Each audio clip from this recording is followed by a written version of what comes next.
Today I'm going to spend a few minutes looking at some of the tips and ways we can make our work easier.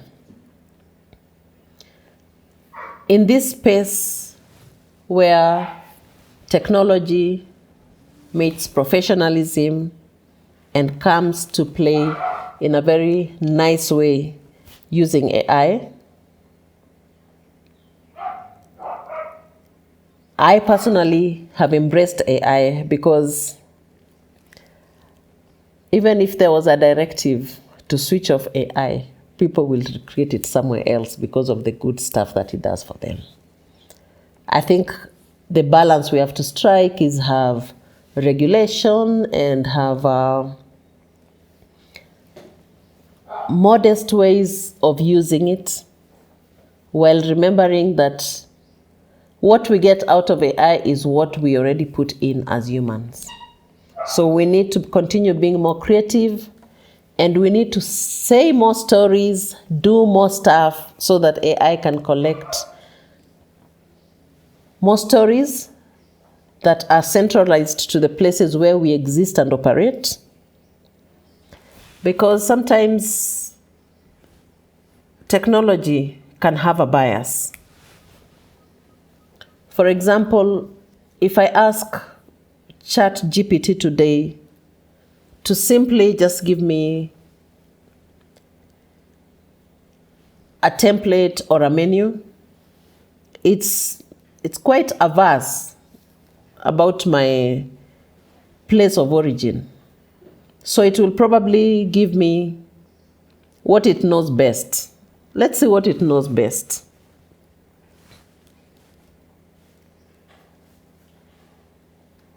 Please give me a menu for dinner for two.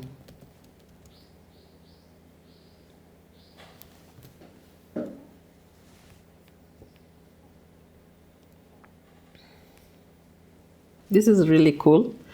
So I have a dinner for two menu, and it's ChatGPT assumes that how I eat here in Ugenya is I start with an appetizer, then I have a main course, then I have dessert, and it also assumes that here in Ugenya, where there's plenty of fish, that I will have access to mozzarella cheese, slices in fact. I'll have access to virgin olive oil. You know the cost of oil nowadays, eh? It assumes that I'll have access to steak that I can grill. In fact, rib eye. Wow!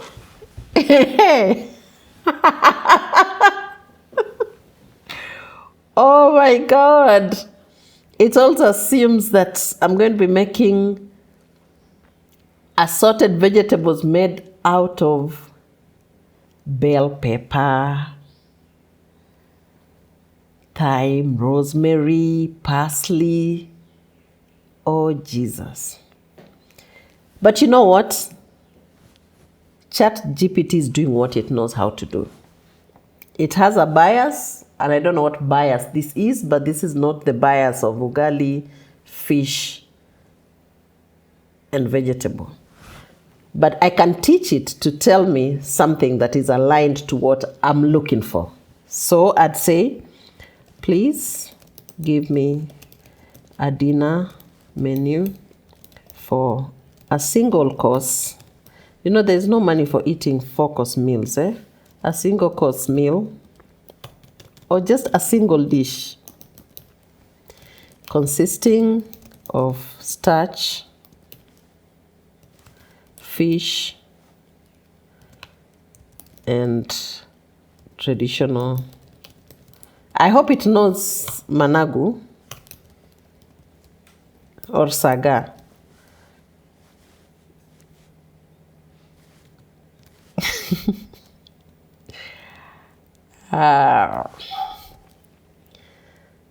I have access to corn oil.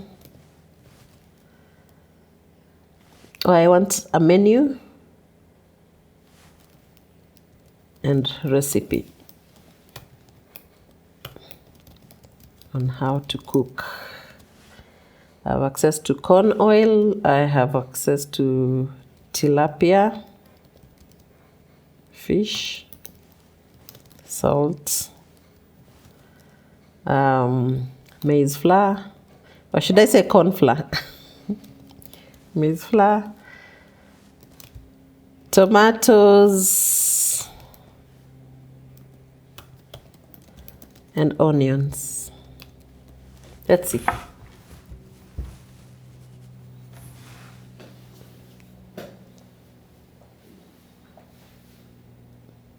Yeah, this is more like what I know.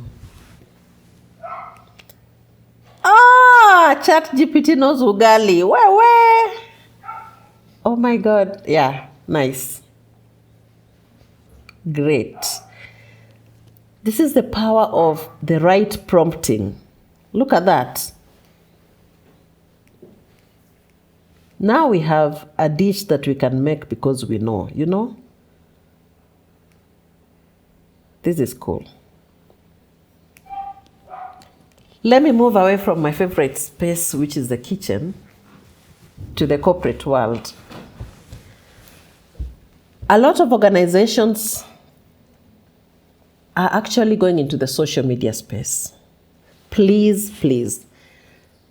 When you start going into the social media space and you start using your employees as brand ambassadors and actors in your social media space, the one thing you must do is get them to sign what we call, first of all, it's an NDA, non-disclosure, so that the things that you're working on that finally become the outcome of what you post remain the property of your organization, and they cannot be discussed out there.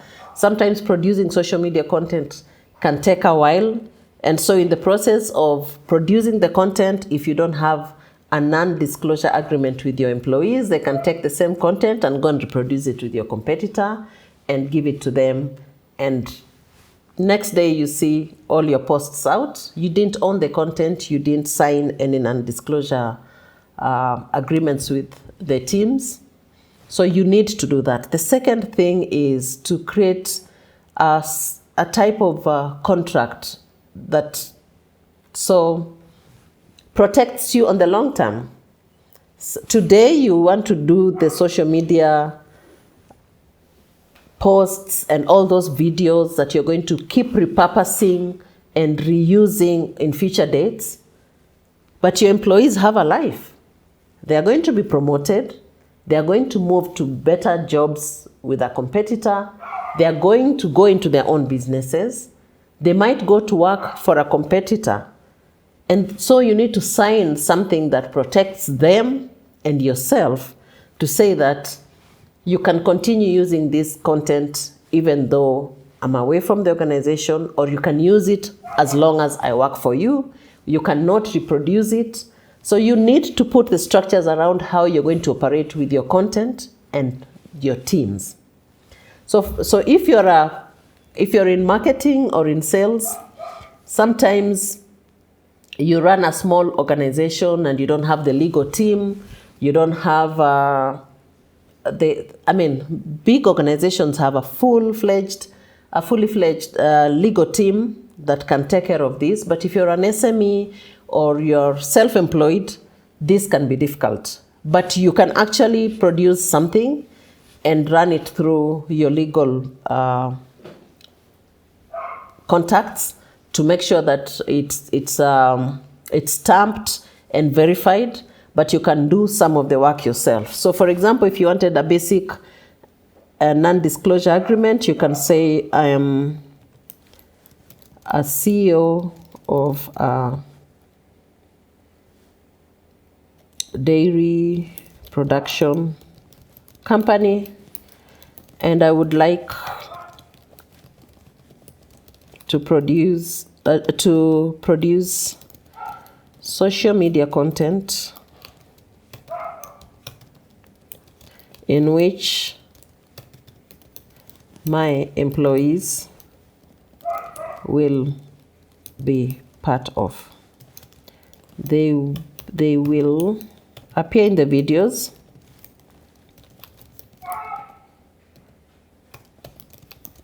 and also their photographs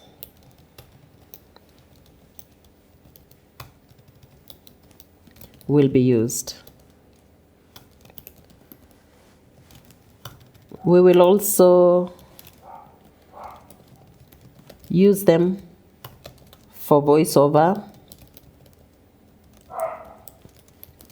and other marketing outlets and channels. Please produce for me a non-disclosure agreement that covers all the possible areas, and this will be signed by the employee and a witness.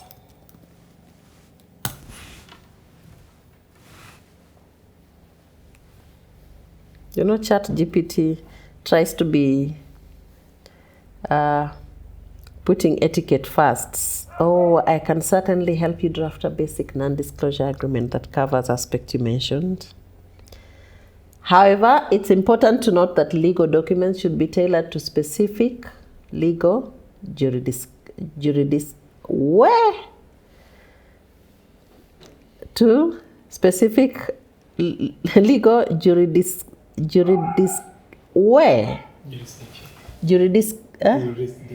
jurisdiction.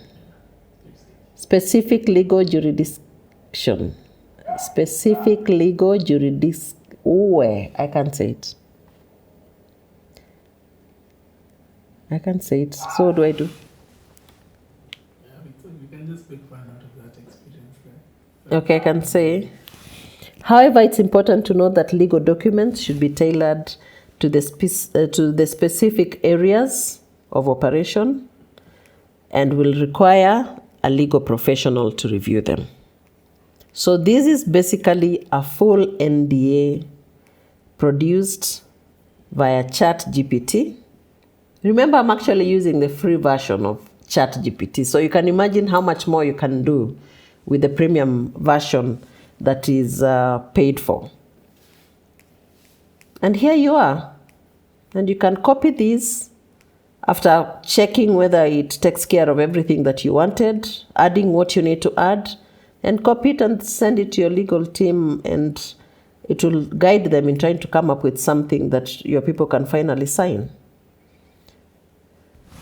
And please always remember that this is one of the documents you should get signed while we are doing social media activities using your employees.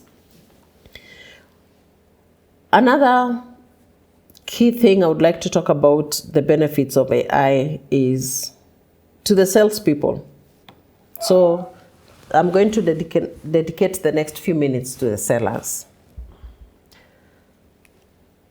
I spoke to someone last week who actually had created some basic emails and sent out to a list of 200 customers.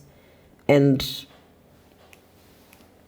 the boss was not very impressed by the language, the format, and the choice of words that were used in the communication. Obviously, as a salesperson, you must take your work to be approved by a head of sales or whoever it is that approves the communication, especially if it's going to be a communication you're sending to a lot of, a number of customers. It always has to have the personal feel, the personal touch, and it has to connect to your customer. But my advice to my friend was that she could use ChatGPT if she learned how to prompt it properly. So she had written a basic message saying that we are XYZ, and this we're in the business of producing the following, and we would like to introduce our services to you. And she had attached a company profile. The communication was not powerful. It did not have a call to action. It did not portray the organization for the greatness that it is. And it was too long. So I spent a few minutes teaching her how to use ChatGPT and any other AI modules that one can access. But my favorite one right now is ChatGPT. So for her, I explained to her that she needs to tell ChatGPT what she's trying to achieve. What call of action does she require from the organization she's writing to? What role does she play herself? And why is it important that she does business with that organization? And when I gave her those 4 things, it became complex for her. And so I told her, I'm going to do something very basic for her, and this is what I did. So I'll do the prompt the way I did it for her, and I will not use her real name.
So this is the prompt I gave her. My name is Emily Mora, the CEO of Corporate Gifts Company in Kenya. We are established and have been in business for 25 years. This year we have unique gifts for Christmas and New Year that you can tailor for your customers. You can buy the gifts from us, and we will customize them for you. Our extra on top of the purchase is the fact that we will wrap and deliver them to the customers. We are pleased to share our proposal and look forward to placing your first order. So in simple words, this is how she would describe her organization so that she can get a letter of introduction and something that she can send to knock doors and get new businesses for the upcoming Christmas period. And so this is, here it is. It's been done in seconds. There's a full letter here. It shows a proper introduction. It shows an introduction of the holiday season coming up. It also shows the benefits of working with the organization and the call to action and who to contact. You give the contact information and what to expect after being contacted. So if you're a salesperson out there and you're trying to knock doors and you're sending out proposals, ChatGPT can assist you in customizing your proposals the way you want. You must understand fully your product, understand what you want to offer the customer and what you want from the customer in exchange, communicate it nicely on text on ChatGPT, and it will give you a formal way of expressing this. If you want to convert this to a brochure, you want to convert this to an SMS, you want to convert it to a five-page proposal, ChatGPT has the ability to convert this simple instruction that I've given here to many other templates. If you get this customer on board and you want to create terms of service for this customer, you can still use the same prompt, edit it, and ask it to give for you a terms of service and delivery for this. I hope you found this useful, and I have a lot more videos on the use of technology to make your life easier at home and at work. Please feel free to go to my YouTube channel and you'll be able to see that. Thank you.